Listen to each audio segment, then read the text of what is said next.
Welcome to the Writing with Purpose podcast, where I, Anna Woolliscroft, chat with fellow writers and outdoor enthusiasts about how we can embrace creativity and curiosity to live a life full of adventure that doesn't feel like hard work.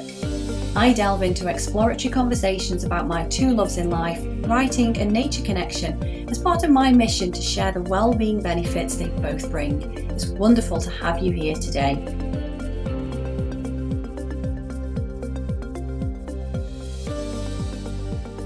On today's Writing with Purpose podcast, I'm chatting with sustainability-focused business leader Jay Blake.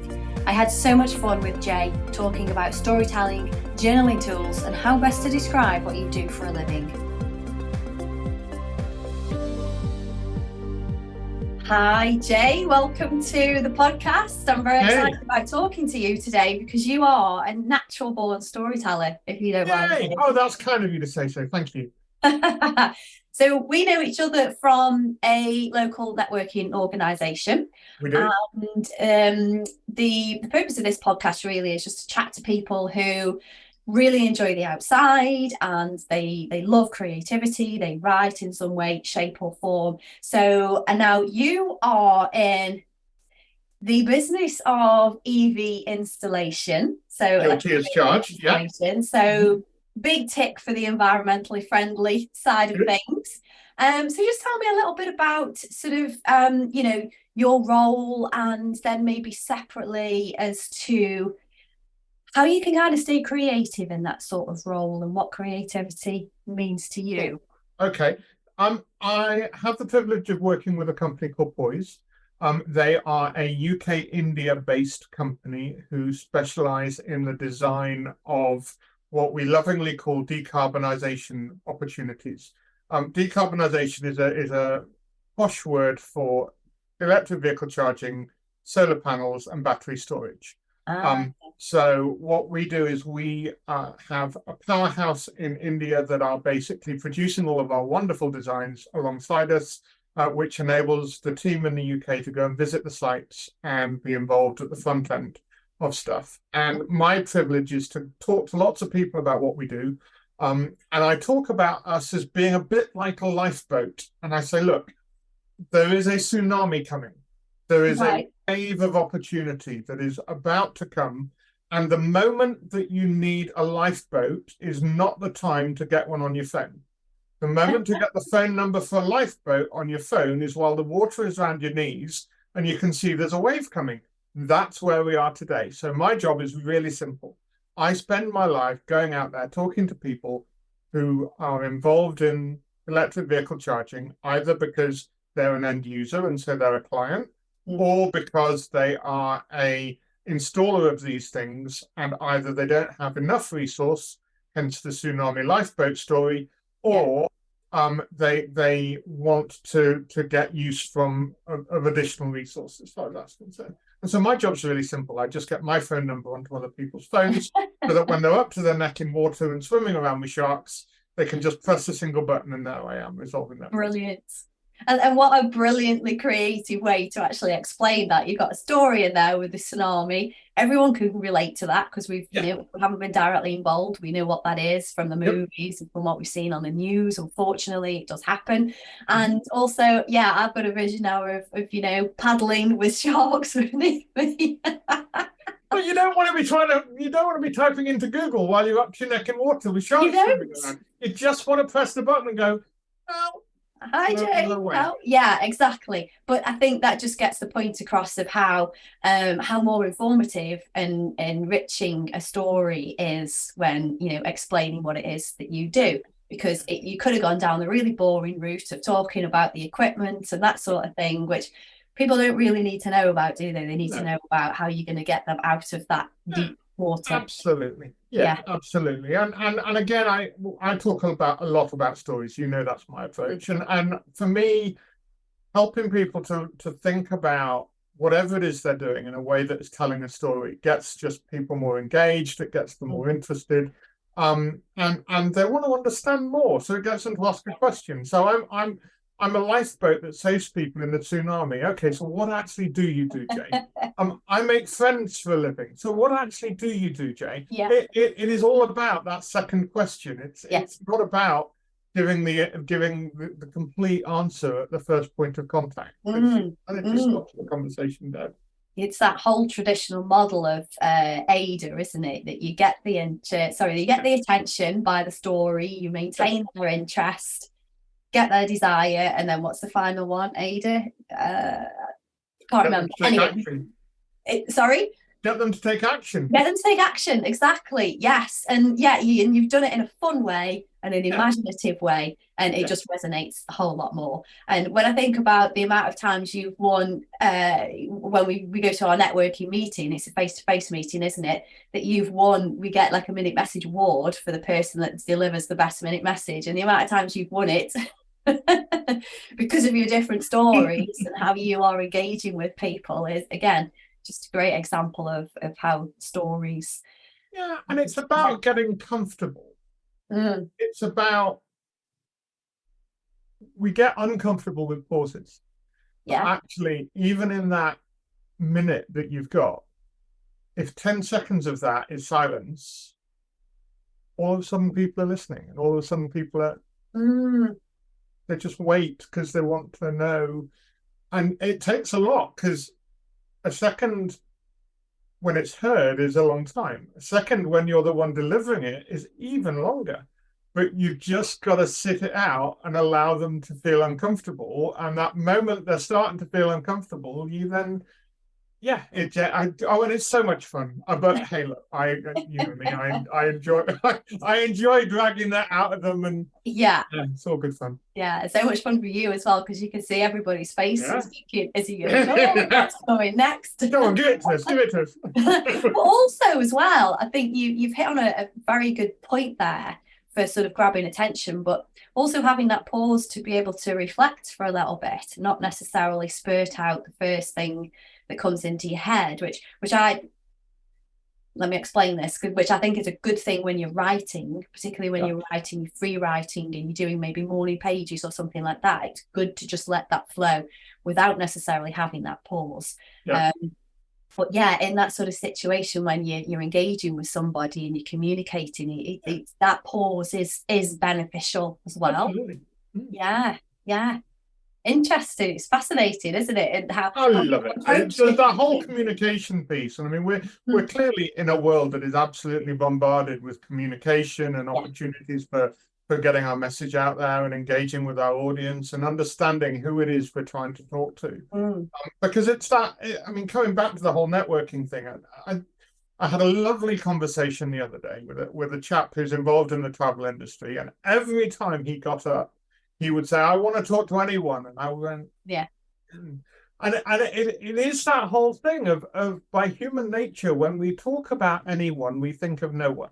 Yes. But I said to them, look, tell me about that 30-year-old who's driving a red Ford Fiesta and just come back from Tenerife and is thinking about where he wants to go on holiday next year. Well, by this point, we've already got 3 or 4 people, even if it was somebody who went to Mallorca, not Tenerife, somebody who drives a red Daimler rather than a Fiesta, or drives a green Fiesta. Already we're going, well, it's not a red one, but it's a green one. I wonder whether he might be interested in. And it's about putting out enough hooks. And I think that's so much about when we're producing copy of all sorts, whether it's written or spoken or whatever, it's giving those people that. Somebody once told me that Me Too is the most powerful language in the world, and actually getting people to that point of going, me too. I know what that feels like. I know that the understanding's registered. That empathy, that congruence, for want of a better word, that we sense when we are with somebody who just gets it and gets us. Yeah, definitely. And I think with the written word, it's even more tricky to get that across, because we haven't necessarily got the human behavior side of things that we're seeing from a visual point of view, or even hearing. So we've got to bring out that storytelling even more to make that picture clearer. But as you were talking then, again, I was seeing the guy who just got back from the airport and going to his car in the parking multi-story, his red car. And it's sort of what you're describing there really is the ideal client of somebody and who they want to attract. Not anybody, not everybody, because that's a much, much wider audience. And it's a nobody audience, because we don't know. I want to talk to people who own a restaurant chain, or who own a hotel chain, or who are looking to put in a charging hub. Well, you either do or you don't know those people, and if you do know them, then that. But if I said you want to talk to anyone, you're back to a blank sheet going, no idea, blank space. Yeah. Let me ask you, Jay, what was your earliest memory of sort of storytelling, if you like? Oh, storytelling, it's got to be that bear with very little brain. So poor Winnie the Pooh there's got to be some of the earliest memories. Yeah. So, no. Brilliant. I've got a picture frame, and you can't see it here, but it's a Winnie the Pooh, and it says, "I wonder what I will wonder today." But I saw it. I definitely have a think moment. Yeah, it's great. I saw it at a car book sale and I thought, I have to have that. I think I paid about £1 for it. But every time I walk past it, I think, and it just sends your mind on a little journey somewhere, wondering about something. Do you keep a journal, or do you write from a person? I use an iPad. I've used an iPad for years. I use a journaling app on the iPad. I'm going to bring it up because it'll tell you how many journal entries I've written. Day one is the one I use, which I find to be really, really good. And they've now made it so you can update your journal online. This tells me that I've written 1,568 entries into my journal. Wow, well done. And sometimes that's on more than one day, and that's probably over a 5 or more year period, probably even longer than that. And there are times when I will just go, I've got to get all of this stuff out of my head, and I will just sit at my iPad keyboard, because I've got a keyboard that goes with it. I have the privilege of being dyslexic, which means I see the world very differently. And so long as I get my fingers out of the way, I can spew content. The problem comes, I'm not an editor. I don't go back and write stuff. So people say, Jay, I love what you write on LinkedIn. And I go, yeah, that's totally unedited, because I don't do the whole editing thing. It just doesn't work for me. It's the real me. So it's all very conversational. It's all very connected as far as that's concerned. But I learned early on to type about as quick as I can think. So it's literally, it just spews. Yeah. But in a way, that's good. I think sometimes when if you're able to type or write as quickly as you think, then you're not actually allowing time for your logical brain to step in. So it is the authentic you that, yes, you say spewing out the words, but there's truth and authenticity in that, which is brilliant. I mean, I start off with that, but with being, with actually writing for a living for other people, unfortunately, I have to go through the editing process. You probably won't appreciate it if not. But I think, you can still get the point across, and it's more naturally conversational. And I'm a very strange dyslexic, because I love to read and I love to write. So that's quite unusual for dyslexic. And I had a friend who used to run an online book club, and she used to get me to write reviews for her, which was great fun. And we are all unique at the end of the day. It would be a very boring world if we were all same. Thank God nobody else is like me. It would be a very strange place. I should just come back to something that you said before, Jay, about the what was the app that you used? One Day? Day one. Okay, so that'll be good for people to look up. But you've done 1,000 odd entries over about a 5-year period, and I think it's important for when people, particularly with journaling, there's a lot out there that says, you've got to do things every day, or we get to the point where we assume we've got to write entries every day, and really 1,500 entries over 1,100 days. Wow. Okay, so you pretty much are doing it every day, multiple times. Just the first entry was, he says, keep talking to me because it'll take forever to get back. The first entry was July 2013. Right. Okay. So 10 years period then. Yeah. But I think, the important thing to get across there is you don't have to do something like that every day, and it's all there for when you need it. Yeah, and some days it'll be 2 or 3, some days it'll be 1, some weeks it'll be none. Yeah. Yeah. And you can change as well, can't you? So at the moment, I do quite a lot of dream journaling. So I wake up in the morning and I write, because I'm more of a creative writer. I find the stuff that we dream and are unconscious, nice. What it's trying to tell us is fascinating, and sort of reflecting on that sort of thing. I used to do gratitude journaling a lot. But I feel now as though I can sort of go outside, or I can get on with my day, and that just automatically comes to me. I don't have to write it down so much anymore. But I think that's a good place where people can start when they're using writing, at least for their own well-being, their own personal. Yeah, and I mean, I think one of the things I'm learning at the moment is about note taking and learning to try and do it more and more, because one, I need to remember stuff more, and trusting my memory isn't what it used to be. But I think that whole process of learning to make more use of notes, to then be able to go back over a week or whatever and go, okay, well, have I done everything I wanted to do? Have I followed up all of the different things that went on during that week? I think it's quite helpful. Yeah, definitely. Yeah, because we can't possibly retain everything. No. I mean, certainly not these days when we've got notifications and distractions flying all over the place. We'd be lucky if we could remember what happened 5 minutes ago, let alone 5 days ago. And absolutely, and I think equally difficult is we have so many different feeds coming in. So when you're note taking, do you write in linear lines, or do you do mind maps? So I do all sorts of things. So I have a very favorite mind mapping app, which I keep thinking to myself I must use more of again. But I have a very favorite mind mapping app, and I've used them all. So I with some iThoughts is my mind mapping app of choice. It's very good, very easy for sharing mind maps with other people in different ways. That it will spew out your mind map in a linear form for you automatically. Yeah. So if one of the people that I work with just can't cope with my mind maps, loves the detail that's in it. So actually, when it turns it into a linear form, it's like, wow, this is great. Like, I hate to break it to you, that's my mind map. But don't tell him it's your mind map. It's the document that he's looking for. Yeah.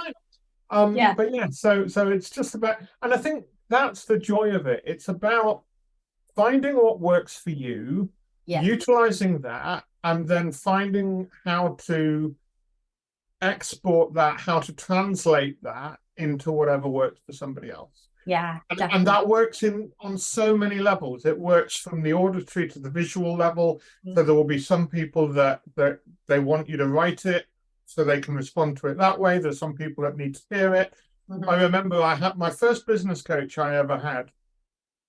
I stopped working with her after about 6 months. And about 2 years later, we had another conversation. And I discovered that she was quite happy to have done our coaching on video call.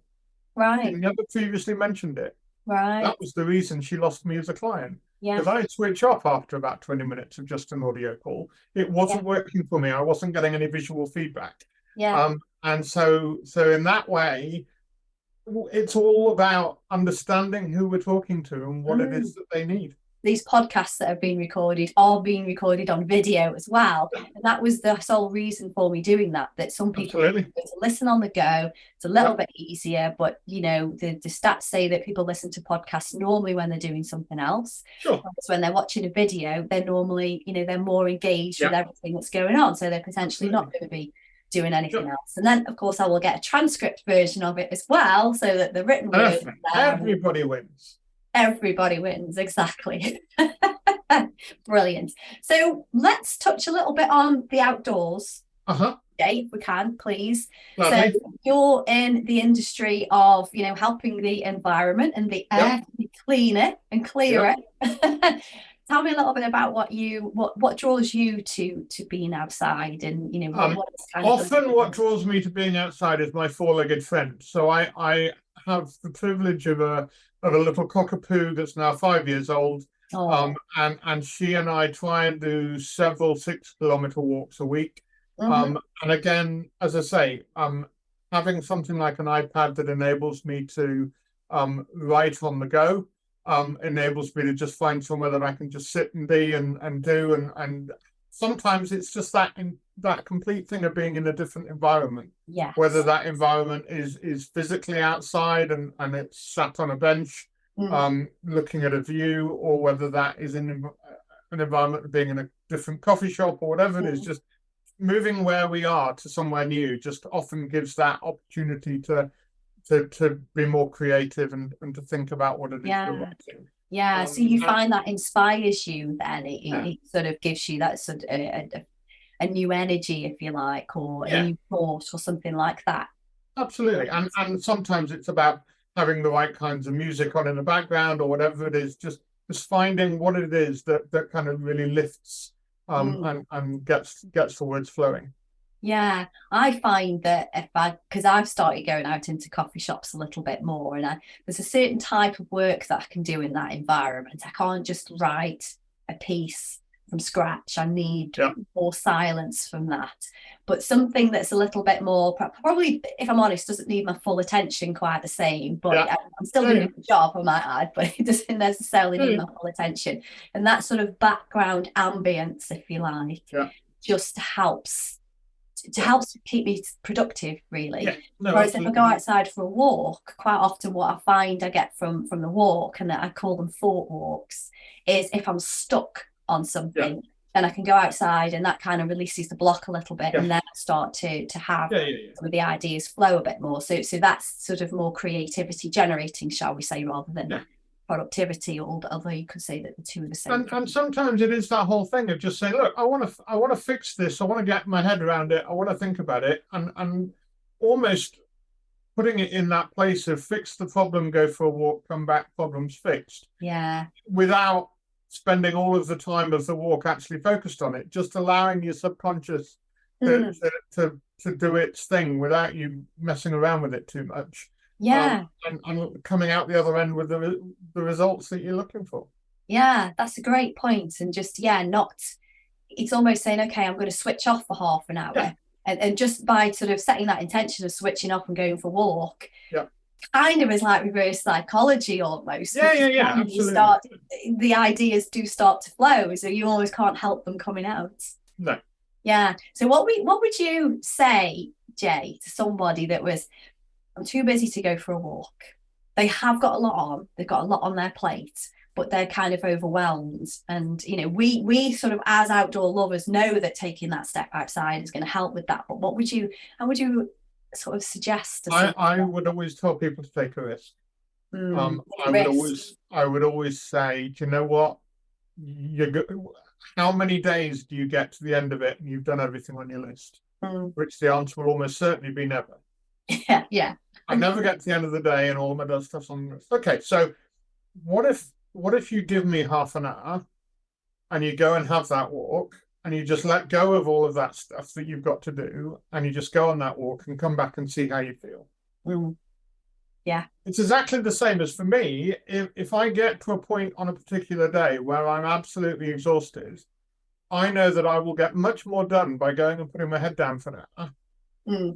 And being willing to say, okay, I mean, I'm in the privilege that I set my own work hours, so I'm in that privileged position. But I can say, well, actually, it's 2:00. I'm going to have a sleep until 3, and then if I'm still sat at my desk at 6 or 7 tonight, so be it. But actually, I will have got so much more done by 6 or 7 tonight because I've taken that time out, stepped away, had a snooze, and come back to it an hour later than I will if I've actually just churned through until 4 or 5 and gone.